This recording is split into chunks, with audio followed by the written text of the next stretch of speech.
Hello everyone, good morning. I hope सब लोग बहुत अच्छे होंगे, सबकी पढ़ाई बहुत अच्छी चल रही होगी। और इस बार टेस्ट में शायद सबके नंबर ही कम थे, क्योंकि किसी का कमेंट नहीं था जिसके 160 या 150 प्लस थे, है ना। बहुत कम लोगों के थे। पिछली बार काफ़ी सारे लोगों के 150, 160, इवन 160 प्लस भी गए थे। तो इस बार का पेपर भी थोड़ा सा टफ था।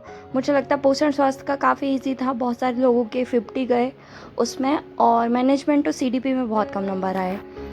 तो ठीक है, खैर अप डाउन होता रहता है। आज डायरेक्टली मैं किचन में चली गई थी, आज सुबह पढ़ाई नहीं हो पाई थी। और आज थोड़ा सा मेरा मन भी नहीं कर रहा था।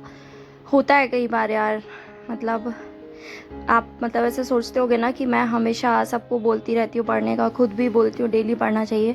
पढ़ा तो था मैंने, ऐसा नहीं कि आज पढ़ा नहीं है, लेकिन शायद 1 घंटा, पूरे दिन में 1 घंटा, और रात में भी 1 घंटा पढ़ूंगी। वो इसलिए कि मेरी बैठने की आदत छूटे ना, सुबह शाम बैठने की आदत मेरी जो बनी हुई है वो बनी रहे, उसमें ब्रेक ना लगे, इसलिए मैं ज़्यादा नहीं पर 1 घंटा पढ़ूंगी।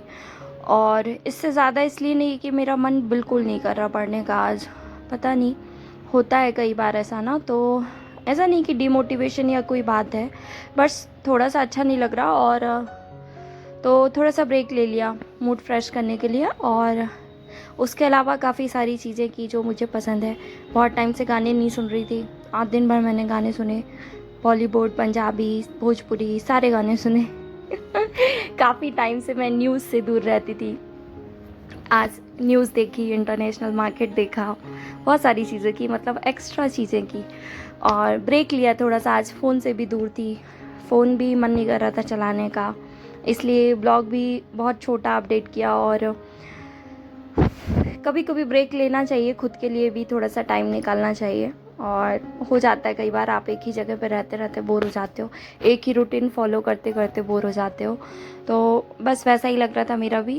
तो आज का ब्रेक था बस, कल से मैं वापस कंटिन्यू करूँगी अपनी पढ़ाई, इवन रात से ही कंटिन्यू करूँगी, है ना, क्योंकि ज़्यादा ब्रेक नहीं लेना चाहिए। और ये जो अपन कंटिन्यू मेहनत कर रहे हैं ना, अगर ब्रेक लेंगे तो इसमें भी प्रॉब्लम आती है।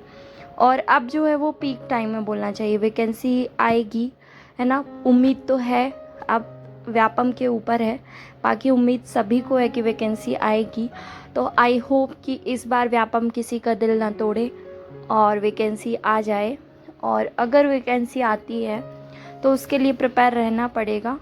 तो ये बहुत ज़रूरी है कि अब टाइम है अच्छे से पढ़ने का, क्योंकि क्या है, देखो, जिन्होंने सिलेबस पूरा कर लिया है, अगर वो रेस से बाहर अब हो रहे हैं तो फिर उनको कोई नहीं बचा सकता। और ये पीक टाइम है टेस्ट सीरीज़ देने का, बार बार रिवीजन करने का, जो सिलेबस का कोई टॉपिक रह गया है उसको किसी भी तरह से कंप्लीट करने का, है ना। और एक चीज़ और मैं बता दूँ, पर्सनली बता दूँ, कि आप कितनी भी कोशिश कर लो, आप मैनेजमेंट वाले सेक्शन से नंबर नहीं खींच सकते हो। आप उसमें 45 में से 35 ले आओगे तो बहुत बड़ी बात है, मतलब कोशिश करोगे तो हो सकता है 40 प्लस भी आ जाए, लेकिन वो उसको ना लास्ट प्रायोरिटी पे रखना। उसका रीज़न पता है क्या है, कि मैनेजमेंट में कभी भी ना थ्योरी से आपको डायरेक्ट क्वेश्चन नहीं मिलेगा। मतलब जो आप कोचिंग की थ्योरी पढ़ रहे हो, जो आप गूगल से सर्च कर रहे हो, बुक से पढ़ रहे हो, वो कभी भी मैनेजमेंट में डायरेक्टली क्वेश्चन नहीं बनेगा, वो सिचुएशनल क्वेश्चन देंगे आपको। तो वो मतलब लॉजिकल रीजनिंग वाला क्वेश्चन रहते हैं, तो आपका लॉजिक यूज़ करेंगे मैनेजमेंट में कि हाउ यू मैनेज, है ना। तो उसमें इसलिए गलती होने के चांसेस बहुत ज़्यादा रहते हैं। ऑप्शन सारे नियर बाय रहते हैं, कोई भी ऑप्शन ऐसा नहीं है जो आप बहुत आसानी से क्लिक कर लो कि हाँ ये 3 ऑप्शन एक जैसे हैं, ये एक डिफरेंट है तो ये आंसर हो सकता है। तो थोड़ा सा, मतलब मैं ये बोलूँगी कि आप उसको प्रायोरिटी में थोड़ा सा नीचे रखो। मतलब जो पता है, सेकेंड पार्ट को बहुत सारे लोगों ने छोड़ रखा है, क्योंकि उसमें आपको अधिनियम बहुत सारे पढ़ने हैं, बहुत सारे नहीं बट ऑलमोस्ट 10 हैं, शायद 10 अधिनियम पढ़ने हैं आपको उसमें। तो मतलब काउंट कर लेना, मैं अप्रॉक्स बता रही हूँ कि 10 पढ़ना है, ज़्यादा भी हो सकता है उससे। और योजनाएं हैं, योजनाएं काफ़ी सारी पढ़नी है ना। और आपका 10 नंबर अधिनियम, 10 नंबर योजनाएं, कुछ पॉलिटी के एक्ट पढ़ने हैं आपको, उसमें आर्टिकल्स भी पढ़ने हैं कुछ कुछ, है ना, और संशोधन पढ़ना है, कुछ इंपॉर्टेंट संशोधन हुआ है तो, है ना। उसके अलावा आपको मैथ्स, रीजनिंग, कंप्यूटर पढ़ना है ना। तो इसमें क्या है, वैरायटी तो बहुत है, लेकिन आपके नंबर यहाँ से बहुत अच्छे आ सकते हैं। देखो, योजना एक बार जो आ चुकी तो वो आ चुकी, उसकी डेट नहीं बदलेगी, है ना। तो उसकी डेट याद करने में आपको डिफ़िकल्टी होगी। अधिनियम में जो जब आ गया तो आ गया, अब उसमें कोई चेंज नहीं होगा, है ना। उसमें जितनी धाराएं आ गई तो आ गई, वो फिक्स है। तो जो फिक्स डेटा है वो आपके ब्रेन में भी एकदम फिक्स होना चाहिए, इस हिसाब से पढ़ लो। मतलब कोशिश ये करो, देखो मैथ्स रीजनिंग जिनकी अच्छी है उनको कोई प्रॉब्लम नहीं, इसलिए कि डेटा आपका मैथ्स रीजनिंग में कभी फिक्स नहीं रहता। आप कितनी भी कोशिश कर लो, आपको वहाँ पे जो क्वेश्चन मिलेगा वो थोड़ा सा डिफरेंट मिलेगा, आपका न्यूमेरिकल वैल्यू डिफरेंट मिलेगी। हो सकता है आप बहुत अच्छे से सॉल्व करके सही आंसर क्लिक कर लो, या हो सकता है आप नहीं कर पाओ, है ना। दोनों ऑप्शन है।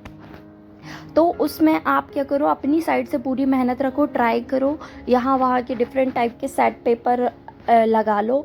आप चाहो तो एसएससी सीएचएसएल का लगा लो, एसएससी जीडी का लगा लो, क्योंकि वो उतना टफ़ नहीं है। जैसे सीजीएल में तो बहुत बहुत ज़्यादा टफ़ मैथ्स रहती है, तो आप सीएचएसएल जीडी का लगा लो मैथ्स का। और कहीं और क्यों जाना, मतलब महिला पर्यवेक्षक का भी आपके कोचिंग वाले तो करा ही रहे हैं ना मैथ्स, तो वो वाली कर लो, तो आपकी प्रैक्टिस हो जाएगी, है ना। और ख़ुद को चेक करना है तो एक बार किसी दूसरे एग्ज़ाम का ज़रूर ट्राई करना, चाहो तो कांस्टेबल का ट्राई कर लो, है ना। तो आपको पता चलेगा कि आपके मैथ्स में अप्रोच कितनी है और कहाँ तक है, ठीक है। और इसके अलावा आप कंप्यूटर के लिए पढ़ना पड़ेगा। देखो कंप्यूटर का भी यही है, करंट अफेयर्स आपका आना नहीं है ना। तो कंप्यूटर के भी जो टॉपिक है वो फिक्स डेटा है, वो आप उसको रट लो, सीधा सीधा उठा के रट लो। आपको समझ में आ रहा है समझ लो, नहीं समझ में आ रहा है आप उसको रट्टा मार लो, लेकिन आप उसको एकदम रेडी कर लो।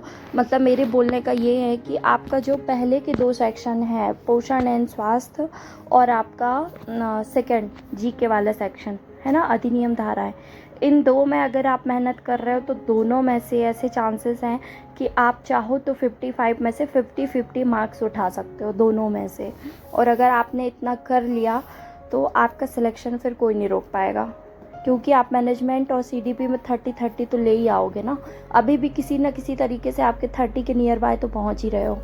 तो आप कोशिश करो कि ये दोनों सेक्शन पे आप बहुत ज़्यादा ध्यान दो, और आप अपनी साइड से तैयारी करो 50 की। हो सकता है वहाँ पे 47, 48 या 45 तक जाएं, तो फिर आपको सीडीपी पे ज़्यादा काम करो। सीडीपी में आपको थोड़ा सा मैनेजमेंट के कंपैरिजन में आपको बेनिफिट ज़्यादा मिलेगा, वहाँ पे आप क्वेश्चन आसानी से पकड़ सकते हो, ठीक है, आंसर बहुत जल्दी निकाल सकते हो आप चाहो तो आप इसके बाद वहाँ पे ध्यान दो। उसके बाद आप मैनेजमेंट को लास्ट प्रायोरिटी रखो, अगर मेरी मानोगे तो।